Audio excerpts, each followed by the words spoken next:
51 miles from Sacramento. According to the U.S. Geological Survey, this is the largest quake to hit the Bay Area since the Loma Prieta earthquake back in 1989. And here are some pictures that we're getting to put it in perspective. That 89 quake, by the way, had a magnitude of 6.9. This one is 6.1. Obviously, it's 5 o'clock in the morning there. So far, no immediate reports of injuries, but the USGS estimates more than 100,000 people experienced very strong shaking. In fact, I got one from Russell Simmons on my Facebook page. He said that it was huge. It felt stronger than 89. He thought perhaps because he was closer to the center. Said it didn't last as long, though, but it felt like it was a long time. He said, I was on my couch. It felt like I was riding a bucking horse. I live about 3 miles from the center. Felt like my house bounced off the ground. My pool water was sloshing out and thought my whole house was going to collapse. So meteorologist Jennifer Gray, you've been watching this, and look at this picture here. Yeah. This picture, it looks like the top of a building collapsed in some regards, and we're hearing that. We're hearing even on Twitter people saying they're bracing for aftershocks, that there are cracks on Highway 37 and cracks on Highway 121. The picture you're looking at here is from Napa.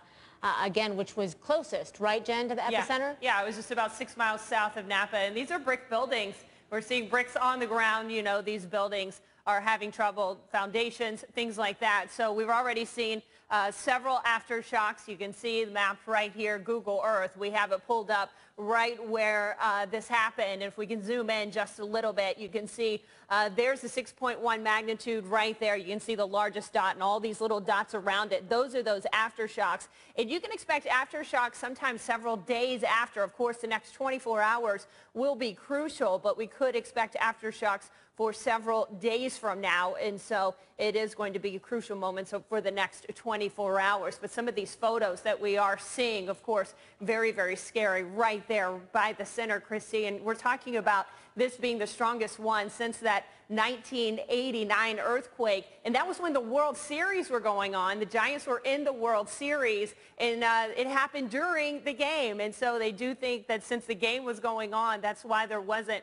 as much loss of life, is because so many people were off the roads that were either watching the game at home, and so that may be another blessing. In this case, people were at home, they were in bed, weren't on the roads. It was the wee hours of the morning. I know it scared people to death, though, because they were just woke up with all this violent shaking. Yeah, I just want to take note of some of the pictures you're seeing here. This is a storefront, I believe, in Napa. The picture you saw right before that was a house on fire. Stephanie sent me that on Facebook, and that was in Napa as well. Emily Massini is in the San Francisco Bay Area. Okay, that's the home on fire. That is coming from Stephanie Sheehan from Facebook, who sent that to me.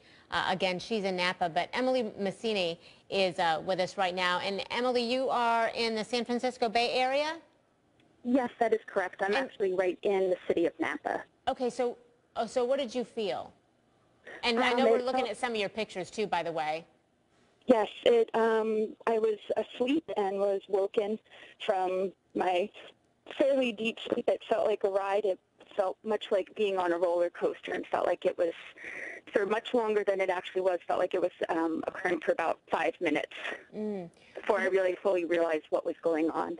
So talk to me about the damage that you've seen or the disruption that you've seen at your house. First, do you have power?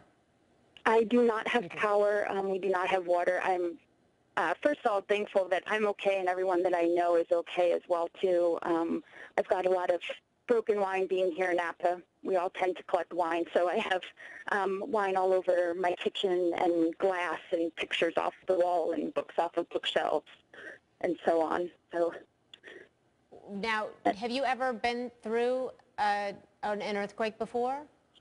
I have not. I'm originally from the East Coast, and this is my first real earthquake that I felt in the 7 years that I've lived out here in Napa. Wow. Well, you know, as you said, I mean, first and foremost, we're grateful that you are okay and everybody you know is okay. It's so early in the morning there, 5 a.m. What kind of conversations are you having? Is everybody up? I mean, give us a sense of your neighborhood and what's going on. Everyone is pretty much awake. Right now, it happened at 3:20 a.m. for us out here, so there's a lot of sirens going off right now. I overheard that there's a fire here in Napa. I cannot see it from where I live, but you can certainly hear all of the sirens going on around the city of Napa right now. Yeah, in fact, Stephanie also wrote to us, Napa's a disaster area right now. My house is completely trashed, all of the power's out, broken water mains, homes on fire. Where do you even begin when you see this kind of damage in your house? I mean, I'm trying to get a good sense of what you're feeling like right now as you walk around and see the cleanup that you have to do and trying to discern whether anything that's really valuable to you is broken. The pictures are just mind-boggling. Yeah, it's, you know, just kind of starting from one small corner to the next. I've started trying to pick up my kitchen. That's really where the most of the damage occurred there, with things falling out of cabinets and so on. So just trying to do it piece by piece and remember that I'm okay and everyone that I know is okay as well, too, and it could have been a lot worse. Absolutely, no doubt about it. Have you felt any aftershocks there, Emily? Thankfully, no, I have not, but I've kind of prepared myself and have taken any pictures that didn't already fall down, have taken them off of the wall now. Just to be safe. Well, hey, Emily, stick with us. Yeah. But thank you so much for giving us a sense of what it's like there, and we're wishing all of you certainly the very, very best, keeping you in our thoughts and prayers. Augie is with us as well. He's a producer for CNN in the Bay Area. Augie, tell us again what you experienced there.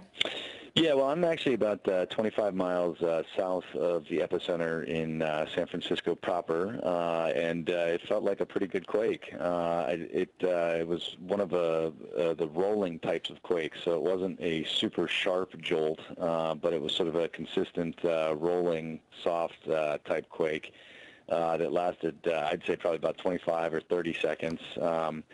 And, you know, it ought to have caused a fair amount of damage up in the North Bay in terms of cleaning up shelves and things like that.